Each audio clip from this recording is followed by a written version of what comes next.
Alright, here's part two of my single man analysis. In the beginning of this sequence, it starts with the main character, George, in the bathroom sitting on the toilet, and the camera comes into the shot of him, and it looks like we are invading his privacy. And as the scene starts, you hear classical music in the background, which means it's not involved in the plot, and that it's just in the background basically. It's just non-diegetic, and he's just sitting there peacefully, and the colors in the background in the bathroom are so bland. It's just white, and like from the colors of the towels to the windows and also his shirt. And I think that this moment represents his depression. Since his boyfriend Jim died 8 months before the movie started, he has been really depressed, and the blandness of the color of the bathroom and the setting represents it.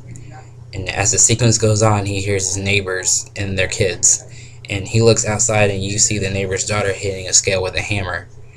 And I think that this moment in the sequence was really random and kind of funny, and I think it represented the balance of his life, since the scale is meant to be like a balance. Um, and the neighbor's daughter's hitting it. I think that the balance of George's life, which was him and Jim, since they were in a relationship for so long, um, has been destroyed. And the next scene in the sequence is where the neighbor's son is digging in the yard after he found a coin in the metal detector, and the mom joins in on the fun as well. And that moment, you can see George staring at them, and I think that he's thinking about all the good times that him and Jim had.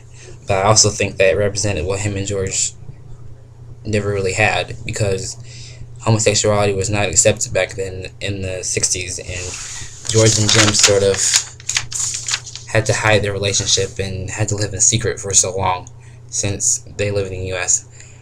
And the next scene is a shot of the neighbor's other son catching a butterfly and basically just crushing it with his hands. And I thought that was really funny and really random. And um, I think that the butterfly represents life.